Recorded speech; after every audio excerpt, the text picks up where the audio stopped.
এক এক ভোটারকে আমরা চেষ্টা করবো আনার জন্য, আমরা যাবো ওখানে আর সবাইকে এনুমারেশন ফর্ম আমরা ভর্তি চেষ্টা করবো।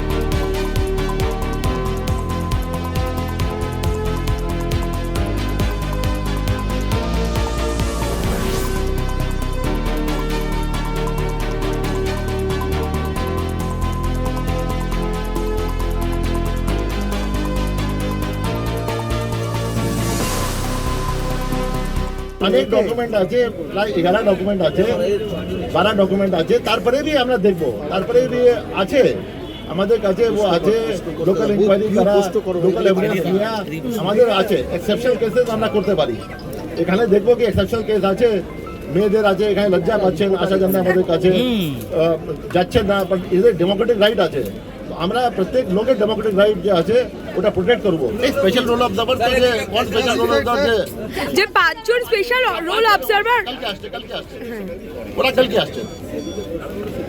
আর স্যার কটা ক্যাম্প, আজকে তো 3টে ক্যাম্প করা হচ্ছে, আর কি রাজ্য জুড়ে কতগুলো ক্যাম্প হচ্ছে? রাজ্য জুড়ে দেখুন, রাজ্য জুড়ে আমার কাছে নেই, ডিওস কে বলেছি আমি, ইয়ারওস কে বলেছি, রাজ্য জুড়ে করছে ওটা ফিগার আমার কাছে নেই। 11 তারিখ মধ্যে সব ফিগার এসে যাবে কি কত রাজ্য জুড়ে ক্যাম্প হলো নিয়ে হলো। আর শুধু রেড লাইট এরিয়ার জন্য ক্যাম্প হচ্ছে না, ওল্ড এজ হোমও ক্যাম্প হচ্ছে, হাওড়াতে হয়েছে আজকে ওল্ড এজ হোমে ক্যাম্প চলছে। কোথায় ফিজিক্যালি চ্যালেঞ্জ আছে, 1000 লোক একসঙ্গে থাকছে ওখানে হচ্ছে, আপনার যে ভিডিও আছে একসঙ্গে থাকছে ওখানে হচ্ছে, আপনার যে অরফেন আছে ওখানে হচ্ছে 18 বছর থেকে বেশি, এখানে যে সেক্স ওয়ার্কার আছে তো ওদের জন্য তো হচ্ছেই, ওদের অ্যাডাল্ট চিলড্রেন আছে ওদের জন্য হচ্ছে। যাদের কথা বললেন তারাও রয়েছেন, তারা আমাদের ডিওর কাছে অ্যাপ্রোচ করেন এবং আমাদের জেলা নির্বাচন আধিকারিক কলকাতা নর্থ মূলত তার উদ্যোগে এবং সিও অফিসের সহযোগিতায় এই ক্যাম্প আয়োজন করা হয়েছে। মূলত এটা হেল্প ডেস্ক, তারা কীভাবে ফর্ম ফিল আপ করবেন, এনিউমারেশন ফর্ম কীভাবে ফিল আপ হবে, ফিল আপ করতে গেলে তাদের যে লিঙ্কেজ লাগবে এই লিঙ্কেজটা তারা কীভাবে পাবেন এবং তারপরে লিঙ্কেজ না পেলে তারা কী করবেন, অর্থাৎ পরবর্তী ক্ষেত্রে fill up enumeration form fill up করার পর তারা যখন হিয়ারিংয়ে ডাক পাবেন সেক্ষেত্রে হিয়ারিংয়ে তারা কী কী ডকুমেন্ট নিয়ে যাবেন। কমিশনের নির্দেশিত 11টি ডকুমেন্ট আছে। তারপরেও যারা আছেন, যারা মাইগ্রেটেড হয়ে বিভিন্ন জায়গা থেকে এসছেন, তারা সেখানে এসআইআর হয়েছিল কবে বিভিন্ন রাজ্যে, সেই ডকুমেন্ট কী করে পাবেন। এবং সর্বশেষে কোনো ডকুমেন্ট নেই, হয়তো পরিবার ছেড়ে তারা চলে এসেছেন, তাদের ক্ষেত্রে কিভাবে তারা ফর্ম 6 ফিল আপ করবেন এবং ফর্ম 6 ফিল আপ করার পর তাদের সেখানে যে হিয়ারিং হবে সেখানে তারা অ্যাপিয়ার হবেন, তাদেরকে কী কী জানতে চাওয়া হবে, কিভাবে তারা তাদের তথ্যগুলো দেবেন এবং সেখানে কোয়াসি জুডিশিয়াল প্রসেসের মাধ্যমে ইলেকট্রাল রেজিস্ট্রেশন অফিসার বা ARO তারা একটা সিদ্ধান্ত নেবেন তাদের নাম তোলার ব্যাপারে। মূলত এই গাইডলাইনটা দেওয়ার জন্য এই হেল্প ডেস্ক 16 তারিখ অবধি ফর্ম সাবমিশন করার সময় দেওয়া হচ্ছে না, আমাদের কমিশনের যা নির্দেশ আছে, যে ডেট এক্সটেনশন হয়েছে সেই অবধি ফর্ম সাবমিশন করা হবে, 11th অবধি, 11 তারিখ অবধি, এবং 16 তারিখের পর তারা ফর্ম 6 জমা দিতে পারবে। আজকে SIR নিয়ে যে স্পেশাল ক্যাম্প আমাদের একেবারে চিফ ইলেকশন কমিশনারের তরফ থেকে করানো হচ্ছে এখানে, তার কারণ society for human development and social action, Usha multipurpose cooperative society limited এবং আমরা পদাতিক যৌনকর্মী সন্তানদের যে সংগঠন, এই যে 3টে সংগঠন আমরা দীর্ঘ বছর ধরে তো এখানে কাজ করি। যখন দেখলাম যে যৌনকর্মী দিদিদের যে সমস্যা, SIR শুনেই ফর্ম যখন দেয়া হচ্ছে তারা ভয়ে এলাকা ছেড়ে চলে যাচ্ছে, তখন আমাদের কর্মীরা ঘরে ঘরে গিয়ে সেই প্রবলেমগুলো তুলে এনেছিল এবং সেই প্রবলেম ধরেই কিন্তু আমরা চিঠি করেছিলাম 21 তারিখে সিইওকে।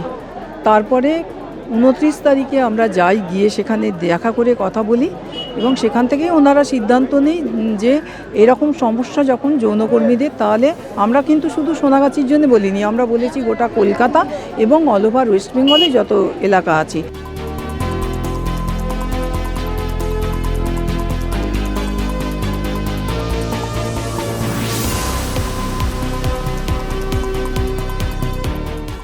আত্মীয় স্বজন ইত্যাদি আছে কি না, এই সমস্ত প্রশ্নতে তারা নিশ্চয়ই বুঝতে পারছেন না।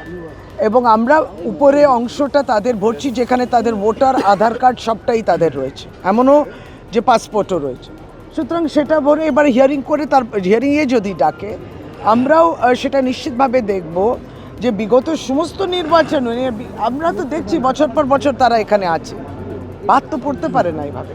প্রান্তিক মানুষ মধ্যে বাদ পড়ে যাবে, অসহায় মহিলা তা বাদ পড়ে যাবে, তা তো হয় না। শশীদি ইলেকশন কমিশনের ডিসিশন নিয়েছিল এবং সেটাই বলা যে ভোটের অধিকার, ভোটের মূল্যায়নটা আপনি করবেন, ভোট অধিকার, ভোটের ইনক্লুশন এক্সক্লুশন ইত্যাদি নিয়ে কাজ হবেন, নাকি দেশের নাগরিক কিনা এই প্রশ্ন ওই মহিলাদের করা হবে। স্থানীয়ভাবে তারা বসতিও রয়েছে এবং এদের ক্ষেত্রে তারা একটু গোপনীয়তা চান, এটাও সত্যি, কিন্তু তাদের বর্তমানে তাদের হাতে কাগজগুলো সমস্ত আছে, যেই কাগজগুলো ব্যবহৃত হয়েছে বিগত বিধানসভা কিংবা লোকসভা নির্বাচনগুলোতেও।